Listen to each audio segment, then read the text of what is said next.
Yo, what's good, everyone?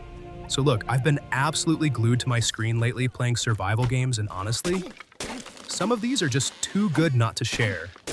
So grab some snacks, get comfortable. Let's talk about the ones you seriously need in your life.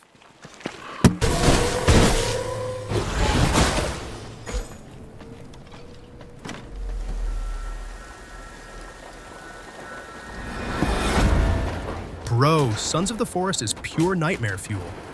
You crash land with literally nothing but a tactical axe and your own mounting panic.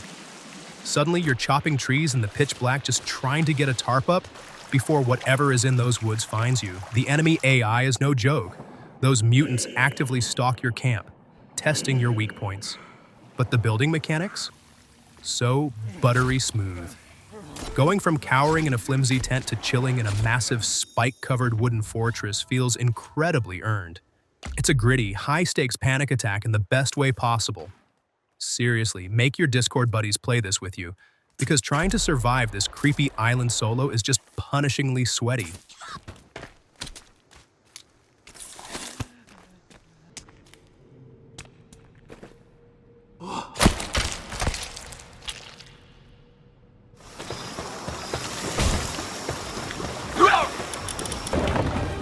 Look, everyone memes on Palworld calling it Pokemon with guns, but the actual survival loop is dangerously addictive.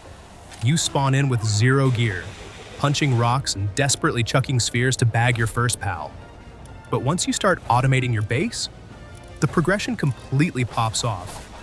You go from scraping by to running a massive, chaotic factory powered by giant electric hedgehogs.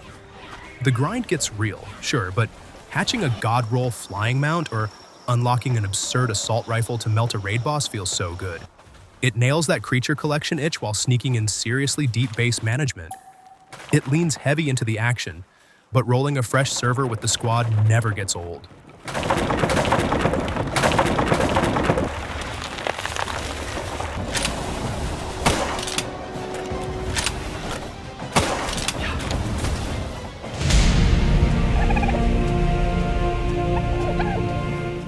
We gotta talk about Ark Survival Evolved.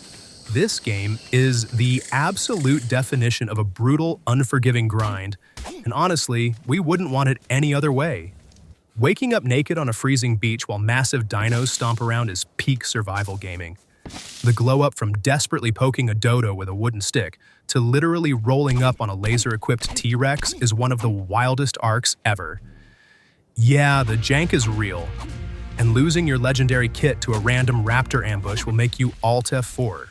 But those crazy high stakes make every run legendary.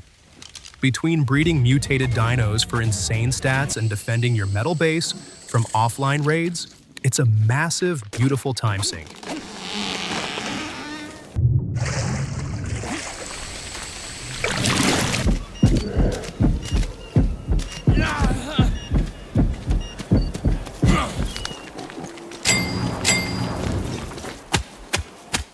Don't let the quirky, Tim Burton-looking art style fool you for a second.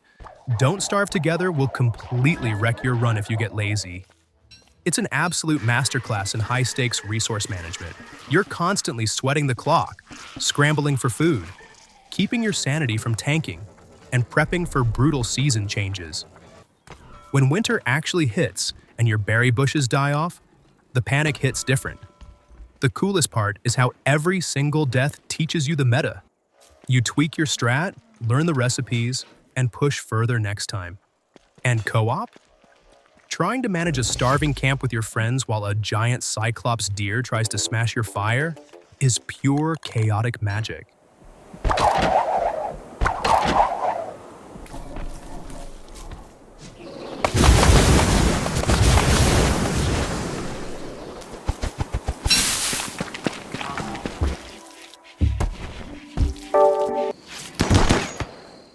Rimworld is basically a chaotic story generator disguised as a survival sim, and it goes so hard. You drop in with a few stranded pawns, and your only job is keeping them alive against impossible odds. The progression goes incredibly deep. You aren't just building walls, you're micromanaging mental breaks, horrific medical emergencies, and the absolute mess of a struggling colony. One minute, you're finally harvesting a decent crop, and the next, a raid of angry pirates drops through the roof and sets your freezer on fire. It demands constant, ruthless tactical choices. The AI director loves throwing wild, unpredictable curveballs, giving it literally endless replayability. If you want something that tests your ability to manage total disaster, play this.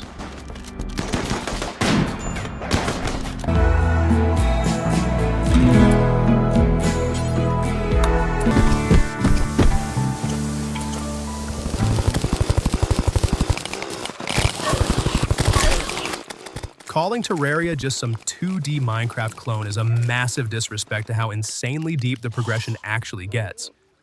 You start out doing the classic routine, chopping wood, building a dirt box. But fast forward a bit, and you're crafting god-tier magical weapons to fight cosmic horrors. The grind is ridiculously satisfying. Every new biome or ore you discover opens up entirely new tactical layers for the crazy boss fights. You actually have to prep huge arenas, brew the right potions, and master your dodge timings.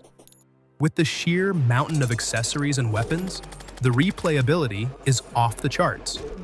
Going from being terrified of a bouncy slime to literally flying around melting mechanical worms with a laser cannon is peak gaming.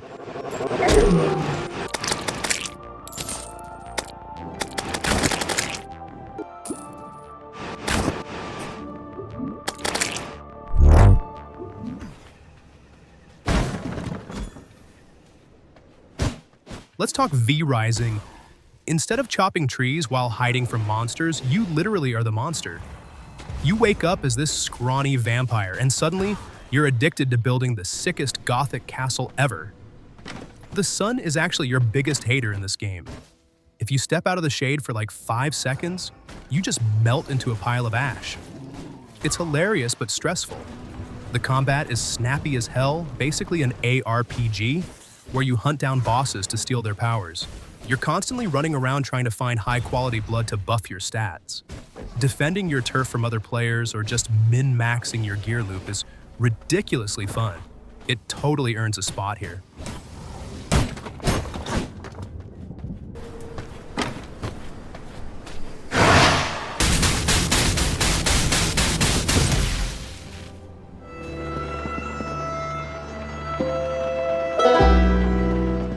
Project Zomboid doesn't mess around. The literal first thing you see on screen is, "This is how you died." And yeah, you will die. A lot. It's hands down the most sweaty, realistic zombie game out there. You aren't some action hero mowing down hordes. You're just a random dude trying not to starve while the power grid goes offline. The micromanagement is crazy. You gotta watch your weight, wash your clothes so you don't get sick, and literally read books to learn how to farm. If you leave the stove on, your base burns down. If a zombie scratches your neck, it's game over. Every single time you step outside to loot a grocery store, your heart is pounding.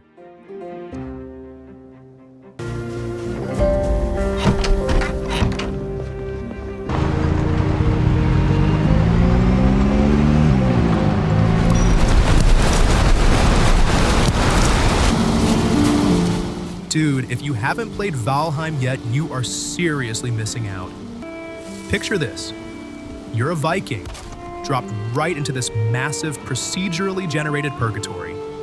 It's got this gorgeous retro PS1 aesthetic, mixed with some of the best lighting I've ever seen in a game. You start with nothing but your bare hands and a loincloth, punching trees and hunting boars, but before long, you're building massive longhouses, crafting insane armor, and sailing the open ocean with your buddies. The boss fights are absolutely brutal, but taking down a massive troll or a giant lightning deer feels incredibly rewarding.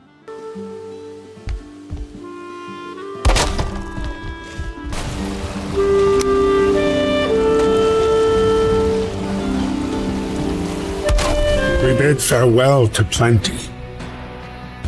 And for those who remained. Okay, so Frostpunk is a bit different, but trust me, it will get its hooks into you. Instead of just trying to keep one person alive, you are managing an entire city of survivors during a global apocalyptic ice age. You're constantly making these incredibly tough moral choices. Do you put children to work in the coal mines to keep the generator running? Or do you let people freeze? It gets super intense, man. The whole steampunk vibe is just fantastic, and watching your little settlement grow around the massive central heater is super satisfying. Just be prepared to feel really stressed out in the best possible way.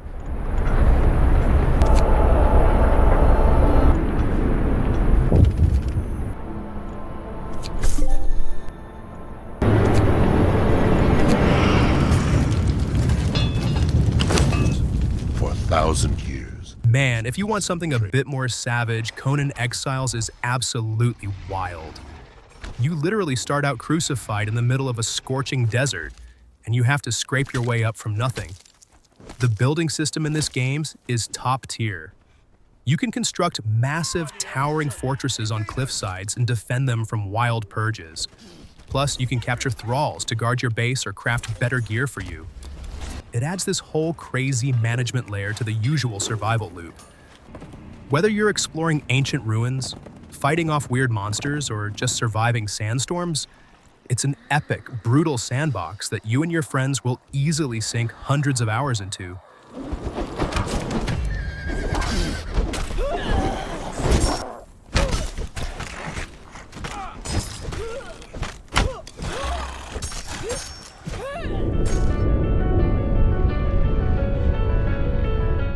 I gotta talk about No Man's Sky, dude.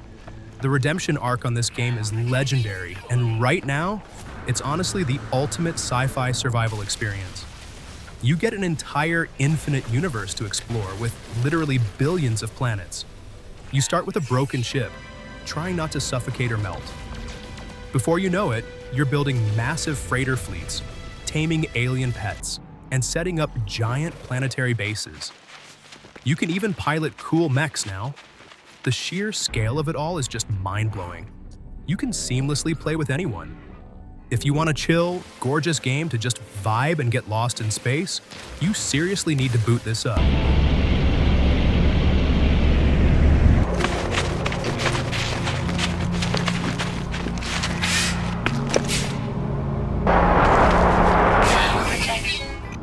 Starnav does not recognize the sky. You've got to check out Subnautica 2. It just hit early access recently, and it is completely blowing my mind. They took everything terrifying and beautiful about the first game and dialed it up to 11 on this gorgeous new alien ocean world. The biggest game changer?